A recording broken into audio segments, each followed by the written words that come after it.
Welcome back to What the Flag. I can't control these two because they've not seen each other in quite some time, so I'll just keep talking until they find themselves. We are so sorry we missed last week, but all of us, the What the Flag team, were away at the European Championships, having the best time. We'll hit on all of that in a little bit. Let's just have our little mini catch-up, where everyone's been, what everyone's done. How, Kenny, are the post-tournament blues for you? Oh, no, do you know what? Conflicted, right? I came away from the tournament, bronze medal, Team Spain women. Woo, yeah. I've got my medal here, but someone didn't bring hers, so that's the first bit of shade. I'm gonna throw a lot of shade today. No, you know what? Like after the tournament, so it's one of those things where, especially the team we had with Spain was so close in it, and I think even from before the last day, before the last 2 days, people already like you don't want this to end. You don't want to, you start thinking about the Monday blues start creeping in. People have to go back to work or school or whatever. And honestly, it's not been too bad for me because, and we're going to talk about it more later, but the coming away with something makes it okay. I think I would feel a lot worse. It's not the thing we came away with. The thing we came away with is not what I wanted to come away with, but we came away with something, So it's not been too bad. There's been a lot of sleeping just to like get things back because it gets tense in competition time. But it's been good. It's good to be back. It's good to be able to see, because I do that thing where like I can't see past a particular event or a thing happening, so everything before now has been leading up to Euros. And now Euros is done, it's like, okay, take a breath, what's on the other side of all of this, and some exciting bits coming up, hopefully. But top secret stuff, can't share it, just with. Of course, right. And then, yes, this was your first ever flag football tournament. I mean, you got to interact with all the different countries. What was it like, you and our HR, Matt Burke, at the helm? It was great. It was really nice to, get to meet so many players, and so many players that play a different sport. I know, obviously, it's all like under like American football, but it was just so nice to get to interact with so many different people, and so many different people that are just willing to have conversations with you, talk to you. Like the community that is there are just like lovely, and everyone was great, which was really, really nice. It was really easy to go and approach them. There was no like, no, sorry, I don't want to talk to you, which is really nice. So I got to meet a lot of the teams. Team Spain are very lovely. Of course, yes. But it was really nice to just sort of get to be a part of that environment and actually see how exciting it is. Like I didn't realise how quickly the tournaments developed. Like it was like group stage, and then next thing you know, it was like, oh, it's the quarterfinals. Okay, like now I really need to like lock in and pay attention. But it was great. And yourself? Well, it was great to have you out there, and I know it's so good for just the exposure of the sport. People want flag football to be out there as much as possible. Yeah. Same for myself. Finished the same gold medal winning, same. I didn't say that. I was going to complain about the fact I'm still upset that I had to get drug tested. I literally snap a ball and run to the sideline. Emily Kemp is catching one-handed footballs out, and somehow I'm the chosen one. I was upset because I didn't get to celebrate with my team. I didn't get to do medals or do any of that stuff with the team. So they literally don't even wait for that to... Well, it was women's game finals, men's finals, and then medals afterwards. So we're going to see if producer Blessing can superimpose me into like the championship photo, because I'm not in any of those photos. I just don't exist. So you have to wait. So just for people that don't know, the WADA they manage, and I think it's through another organization, I can't remember the name, but they do the anti-doping basically piece. But what is that? I know we know about it from maybe tackle and having played in a number of, but what is that process? Never been tested. Not good enough. So WADA, your World Anti-Doping Association, it's every international competition you've got to have, it's about fairness, right? So you usually test those from the finals games on both sides, either team, doesn't matter, it's not about winning or losing. You test one person, men's, women's, also semis, I think they did some testing from those athletes as well. And you just literally have to we ran almost to where our cafeteria was. Which It was is a far long journey. distance, And you literally just have to fill out a bunch of paperwork, write down any supplements, which is why it's so important that everything that we have as athletes is informed sport.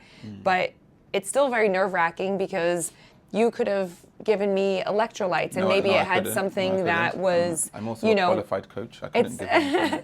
But it's not about, Lots it's of not GB about, though, when people remember. say drugs, it's not like heavy drugs. You're thinking more that's something that's going to give you a physical advantage within the sport. That's why like blood doping or steroids, things like that, that could help you. So you have to go through all this paperwork. You have to pee in a cup basically in front of someone and get like 100 mils, which is actually a lot of urine when you're dehydrated, and then you have to like pour it into different bottles and like because they get tested. It's all very like clinical. But it's rigorous. And then, it's rigorous. And then So, sorry to interrupt you. Thinking of like your whole football experience, how many times has this occurred? Because if you didn't know, Phoebe is someone they like to choose. And if it's not Phoebe, that's why it's not random. That's It's why I not. don't get it. No. This must be my 5th testing, I'd say, considering. I'm just out here waiting for one. Wait. Well, and thinking Pick like me. flag, you've got flag, you've got 12 people, but tackle, you travel with like 45 people. Me, all those times, it's of anybody else out there. It's not. Hey, I know it's random, but is it random? It's done now. I'm starting to She's like been no clean more. every time. Let it I know go that's, now. but that's what makes Okay. you nervous because you don't get your results for like a month, and if Oh. I fail, the whole team loses its medals. But silver. Oh my No, God. I'm But joking. it is I that would though, because never, I'm like, I would have I never. eaten something? Have I'm really good, but like anything could happen. I could have had a weird drink in whatever, in the coffee. It's all right, you're practically made of porridge, Anyways, so you're fine. I am made of porridge. Thank you. That is my inner workings. Origin scenes. Yeah, exactly. So yeah, did my anti-doping, missed my flight because obviously I had to try and but I left my suitcase with Alan Barnwell on the Irish team because I was like, Coach I'm not going to be Barney, able to yeah. bring my suitcase with me, abandon it with him so I could just get to the airport. As I went through security, my gate closed. Then there were no other flights that flew from that airport to get me to Dublin. So I then had to, via way of the field, go pick up my suitcase, and we did get some food, and then go to another airport on the other side of Paris at the Charles de Gaulle, not Orly. Then finally flew out, made it to Dublin by like 11:30 that night, and then up and at 'em for the game the next day. Ireland was recognized on the day, which was great. The On the flag field, teams. yeah, Irish flag team. So they literally landed and went straight to the field. This weekend, Great Britain will be recognized on the field at the NFL game, which is exciting. And Madrid, we need, Put it out I there. When need you to, say I need to go on the recognised- field in the Bernabeu. With his medal. Yes, and the team can come too, but But mostly Kenny. shout us out, yeah. You'll have to be Really out good. there, I mean, yeah. but you've got to. No, don't worry about that. We'll sort it out. Don't worry about It's not that. important. We can chop and change. It's okay. We can chop It's and okay. change Yeah. because just for everyone to know, we now have the first of the camps, the Heir to the Throne camps have been announced. Yes, the dates. No, the dates are the Berlin dates. Don't worry, there's no contradiction. Yeah, there's no. Yeah, 100%, 150%. I hope so.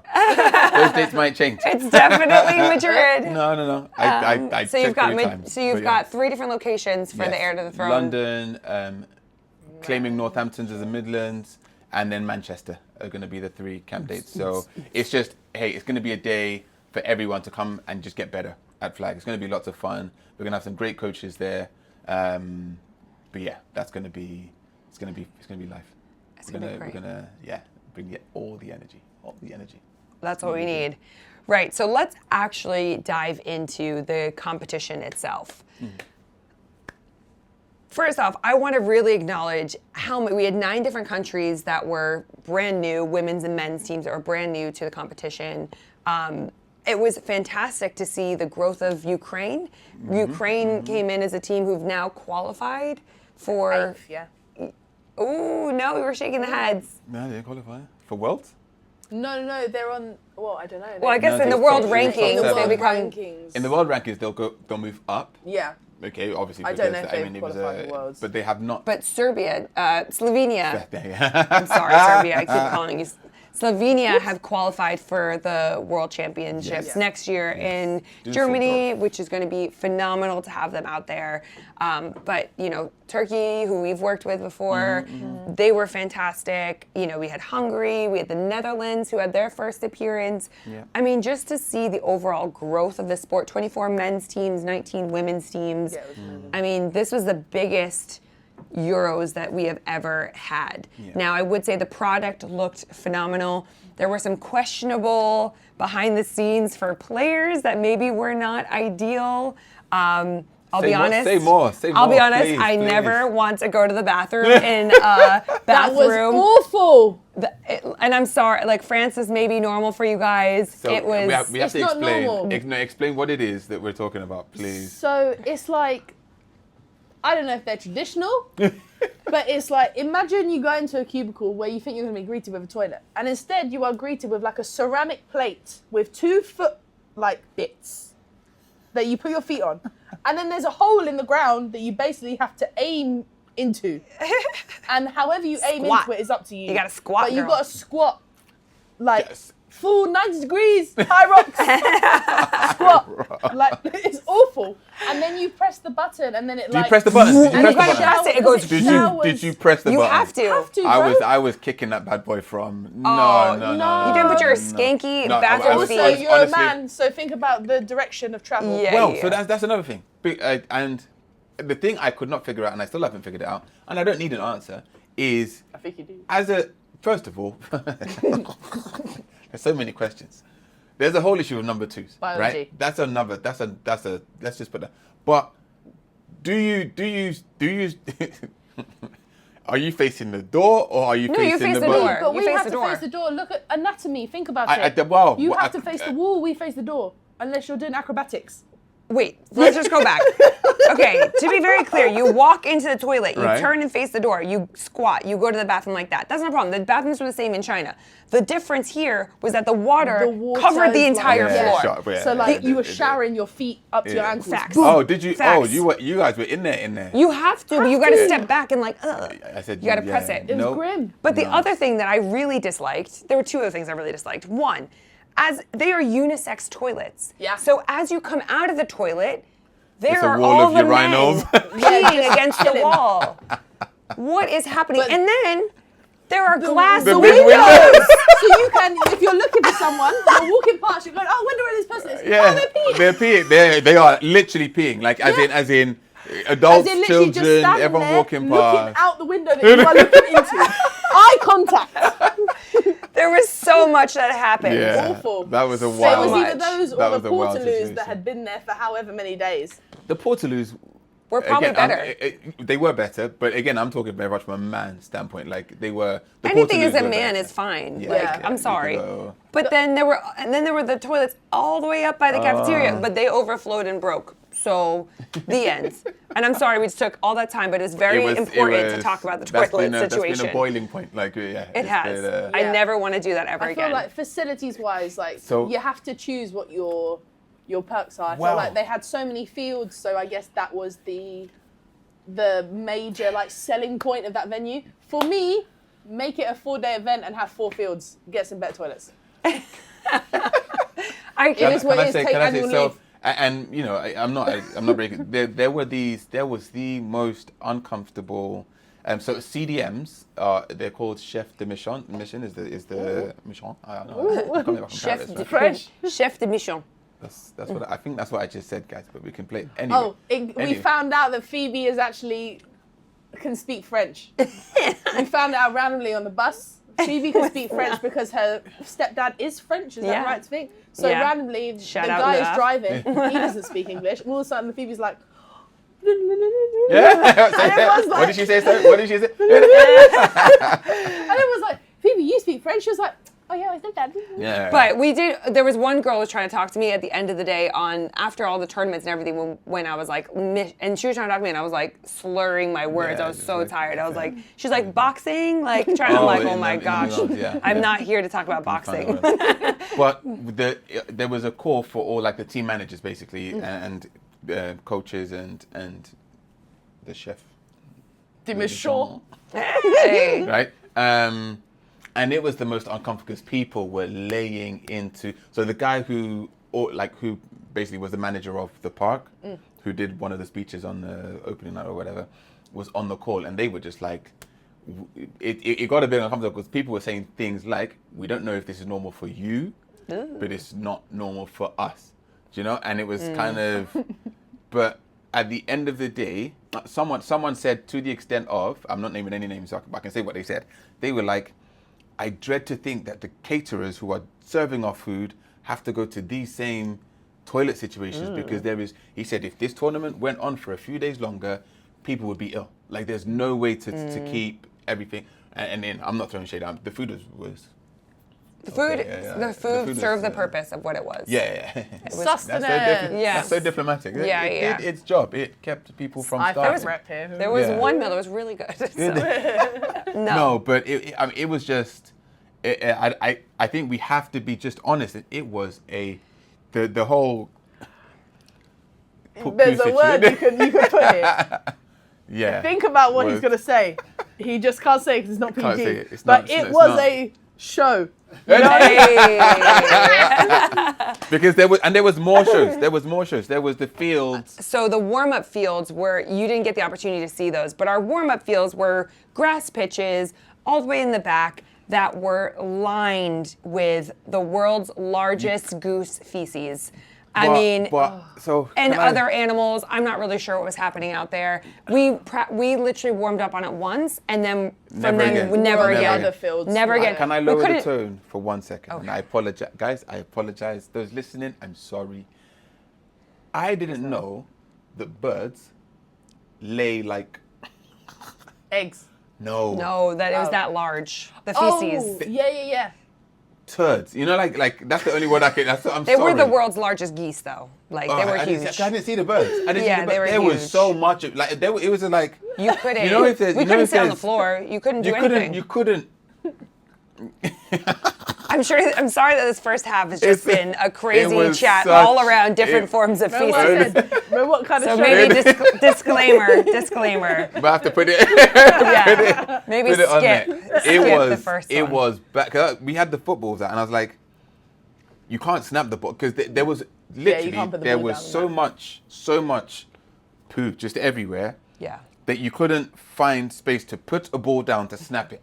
Yeah. Just to try and explain how you're warming up and they're doing high knees and they're like it's going everywhere. I mean, please find that meme of the African dancer that does the feet. Yeah, that's how people have to pick their feet up. Anyway, we've gone on for way too long about it. That was the real problem. It was a real problem. And unfortunately, one of the most memorable parts. The tournament was memorable. Yeah. Right? We're not gonna knock the organization and the things ran to time and you know there was. The buses is another conversation, but that's no. Can I tell one more story, please? That's fine. This first half will be all of the complaints by Kenny. We had a plan for this episode. We are like, this is the plan. We've gone way left. We're throwing all the shade. Whoever's idea it was, IFAF, the local organizing committee, whoever it was, the quarterfinals were scheduled for a 7:15 p.m. This is women's. I'm talking about. Men's was the hour after, so they would have had similar issues, maybe even slightly worse. The women's quarterfinals were scheduled for 7:15. Friday night. Which meant, and they normally the games go on for about an hour and 15 minutes. So it means they finished at 8:30. Okay, the semi-final, however you say it, or whatever you say it, was then scheduled for 8 a.m. The next day. Yeah. So it was like you finished at 8:30, and when you finished the game, there was less than 12 hours, a night of sleep, to the next day. We still had to get dinner. We still had to get buses back to the hotels. We had to wake up for 5 a.m., 5:30 breakfast so that the players could eat something. If you're looking for elite performance, I'm not. It's not an excuse. I'm not citing it as a reason for why we lost in the semi-finals to Austria. I'm not saying that. I'm not saying all of that. But what I am saying is, if you want, why are you both saying that in the car? If you are looking at like optimum performance for athletes and like, it's just not ideal. That was a real bugbear for me because But even down to when we got there, I mean, not all teams obviously adhered to this, but the whole coaches, like, there was only one bus leaving at one time. So if the men were playing at 8 a.m, like, the Women had to women's, go unless with, they were going to, like, find their own transport, or Yeah. they sent back the buses, but then the buses weren't always the correct, Yeah. like, number. Yeah. And I think it's small things like that that make such a difference to an athlete's performance. Like, if you're an athlete some athletes can function like that. They can do like a strong 6 hours and be okay. Some athletes need the whole rest time. Like, and if you don't have the that, story I really want to get to is there's more. waking up at 5 a.m, breakfast at 5:30, told the bus is coming at 6:15. So we're outside the hotel. It was cold. It was cold in Paris as well. Yeah, we were on the same schedule as well. We did 6:15 too. We're outside the hotel. There's no bus. Okay. Not only is there no bus, there is a nightclub outside the hotel where people are coming out. People are coming out of the nightclub at. So we're seeing all the antics of all these people coming out, including, and I kid you not, including a fight breaks out. So we're on this side of the road. There's this one lane. It's one single, like a one-way street. It's great. And I'm See your talking, teeth. or other side of the road, there's a full-on, and I'm not talking like scuffle. I'm talking fight breaks out where like headlocks, UFC moves, like people trying to throw people over their shoulders. 6 policemen come. One's like Tasing. literally tasers are out, batons, handcuffs are out. Yeah, you're like zzz, zzz, yeah. And we're just like. This is a great start to the day. Where's the bus though? This is before the semi-final. This is before the semi-final game. So it's like, again, I'm not blaming that either, for why, But I would say that's the difference. I think it is really tough. I mean, our hotel was rated 2 stars.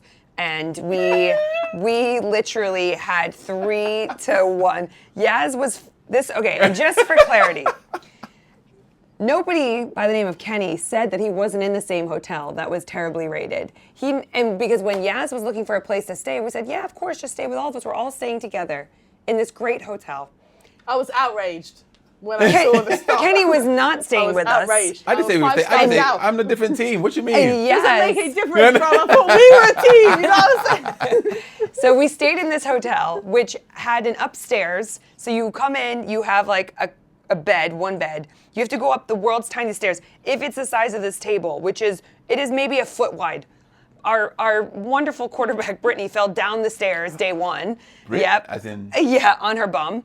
Luckily, because it's crazy. Wow, and then steep. upstairs it was so steep and so skinny. And upstairs you've got 2 like single beds. And then breakfast was not even the size of this room, and you had all of Poland men's and women's, all of Great Britain men's and women's, and everybody else who's trying to stay there and just be normal. Yeah. So I would say Limerick, Ireland, where we all stayed on site at a university campus, you take away all of that. You stay in dorms. You don't have to get buses. You don't have to do any of that. Everything is on site. You walk to food. It was very challenging to have to get buses. Day one, our bus went to the wrong hotel, so it missed it. It was an hour late for us to get to the opening ceremony. Yeah. But shout out Pierre Trochet, who had the opening throw, absolutely nailed it, love it, IFAF president. We're going to wrap up this section, and we will come back with some actual analysis of what happens at the European Championships.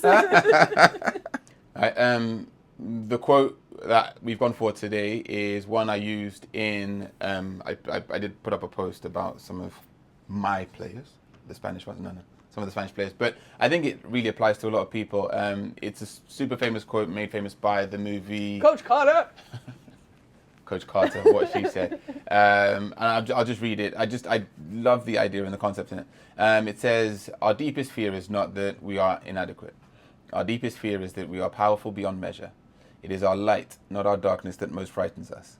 We ask ourselves, who am I to be brilliant, gorgeous, talented, fabulous? Actually, who are you not to be? You are a child of God. Your playing small does not serve the world. There is nothing enlightened about shrinking so that other people won't feel insecure around you. We are all meant to shine as children do. That's my favorite bit of it. We were born to make manifest the glory of God that is within us. It is not just in some of us, it's in everyone. And as we let our own light shine, we unconsciously give other people permission to do the same. As we are liberated from our fear, our presence automatically liberates others. And I'll come to you guys, but it's just, I think that line, so it's that piece where it says, we were all meant to shine as children do. Like children, they glow, and it's just who they are. It's just what they do. They don't really care, you know? But then the part that I take for me as a coach is one of I think the penultimate sentence where it says, like, as we let our own light shine, we unconsciously give other people the mission to do the same. And I alluded to it earlier when we were talking about the fact that when the team's together, you know, because of the space, because it's football, people are what I call the 100% version of themselves. Right? So we had Mar Hernandez, like one of my favorites, like we're walking down the corridor and she just shouts, "Vamos, vamos!" Like, let's go. Like, but it's loud and it's not out of. If she did that walking down the street, she would be arrested for being absolutely, an absolute lunatic. But it's a space we get to.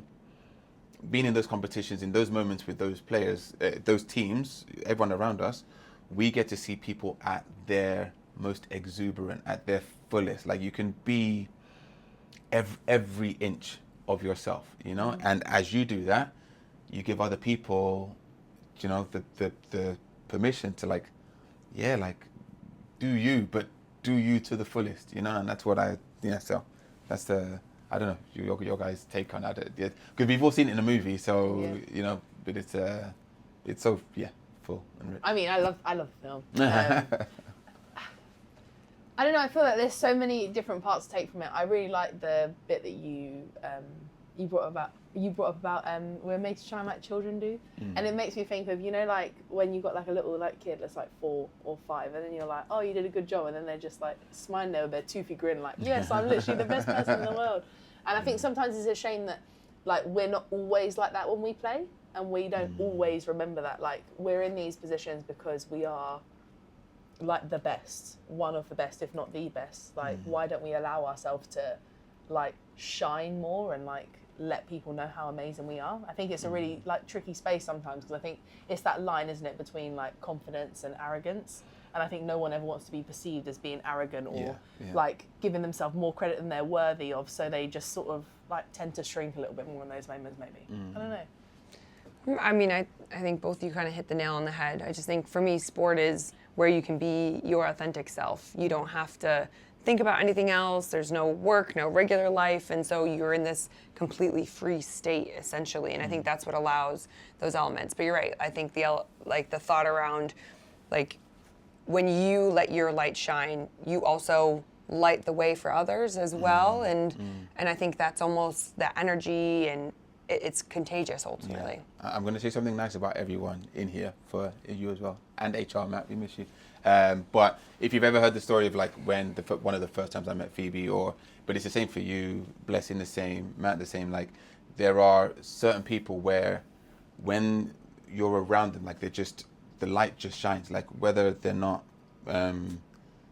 like whether it's deliberate or not, I don't think you guys come into a room shouting or whatever, but like you come in with your big dumb orange scarf today, and it's just like it's really nice from M&S actually.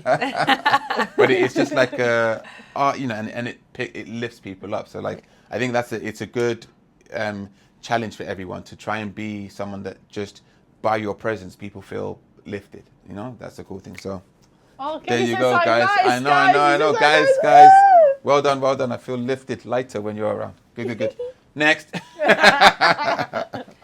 Special shout out to Touchdown Trips, who got our Yaz and our Maddie Burke out to Paris. Again, make sure to check in on them for any of your travel needs. They do all sorts of sporting events. Of course, football, but WWE, baseball, whatever it is that you need. We're so grateful to have them as one of our sponsors. Guys, so, as we are... Sorry, super quick. Goritiba Crocodiles from Brazil. Coach Leo, thank you very much for my jersey. I have to shout it out as well, otherwise. That's not a stain. It's not, it's a little... It's the soccer team's, it's the local soccer team's logo that the American football team is based around, and they have a star on top of it, and it says, you can't see it right now, but it says Mr. Sir on the back. Perfect. Shout Just out perfect M&S for for my scarf. As we carry on, okay, Kennedy, I would love to talk to you a little bit about your Team Spain drive experience, road to getting a bronze medal. Road to bronze. So the team met And up- congratulations on your first ever international, massive, like European Championship win with the women's team. You weren't the with women's them. team, with the women's team. Yeah, we know you've done. Listen, You was listen. only I've busted got- by I've got youth. Championship. Youth. I've got gold medal anyway. But yes, no, thank you very much. Yes. We It's should good to bring be in with all them. our medals for the next. Can I the just, next one. on that very note, they blamed me for the fact that it was their first Euros in 3 attempts where they didn't make the final. They were like, the only thing that's changed, Kenny, is you. So it's your fault. I was like, oh, snap. Wow. Okay. No. Womp. Great experience. Absolutely, love those guys. The team met up at La Granja, okay, the farm, where we had our where we had our pre-tournament kind of meetup. Okay, so we met up on the Monday. The farm is literally a farm. There's like baby goats. I'll share some pictures where the team are like carrying a goat and stuff, a little baby, whatever. Goats, pigs. There were deer, emus. Emu. I feel like we've had this conversation. I'm having like Well, flashbacks. but it was.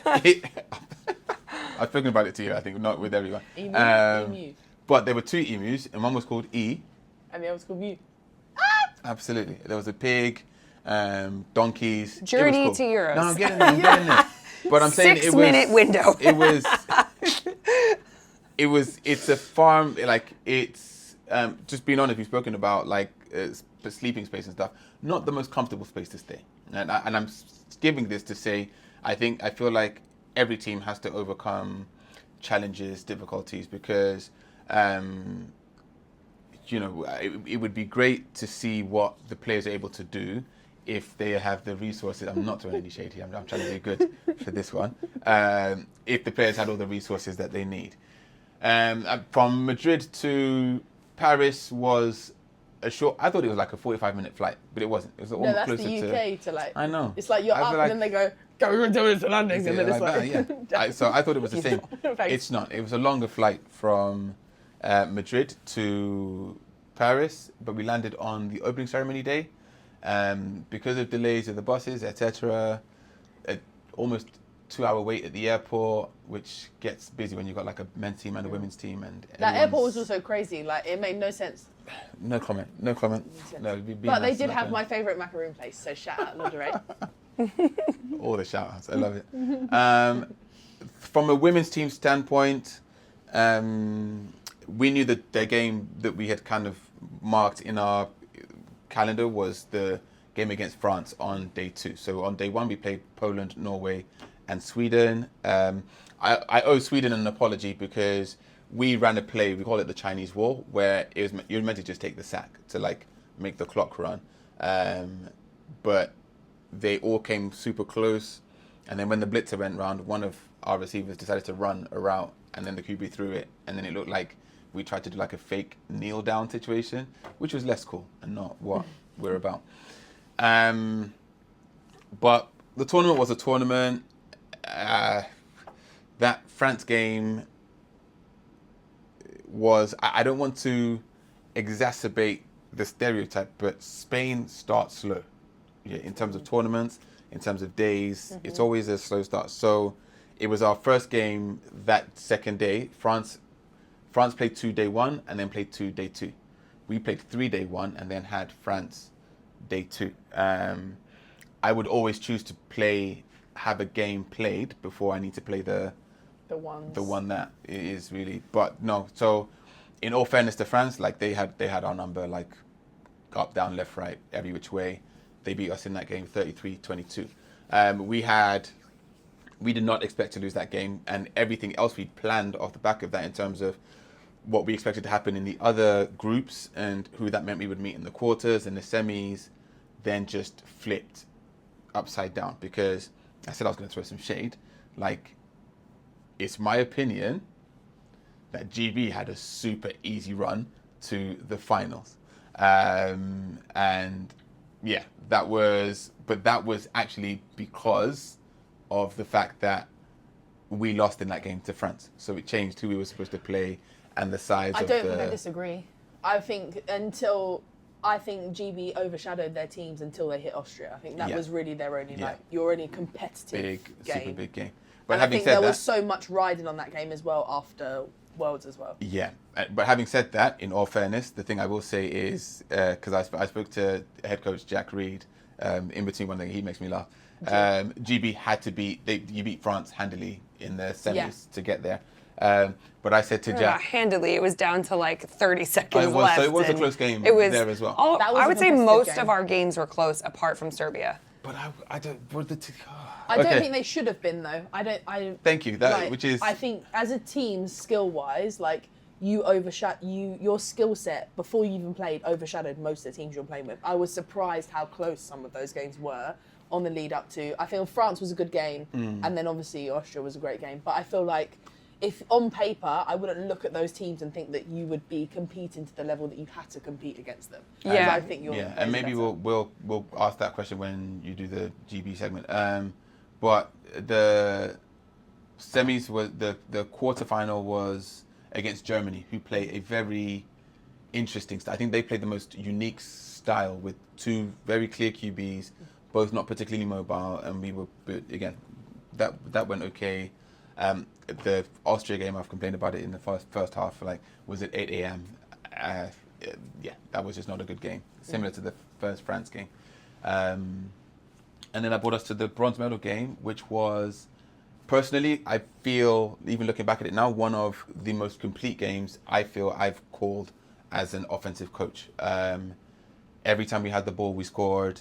Every extra point we scored, apart from the one we chose to dirt because of, and all in all, a good tournament. Like I said, would have loved to be in the final, would have loved to compete for that. But as the cookie crumbles, third place, beating France in the bronze medal game in Paris is no mean feat. That redemption arc is wild as well. Like, right. that's a really good way to finish it. But it's a lot of respect to them because they've improved so much, but everyone's leveled up. Like, everyone's and that's my biggest takeaway from it is, like, is it going to keep going, or are we now at kind of, okay, this is what the upper echelon of women's flag looks like, But I don't know, is that similar? Would it be similar for you? What was your journey through it? I think for us, we came into this tournament knowing that we had to be resilient. Mm-hmm. I think that was probably, we've got like our set values that we have as GB. And I feel like we tried our best to like live up to those values. So, we played Ukraine early on.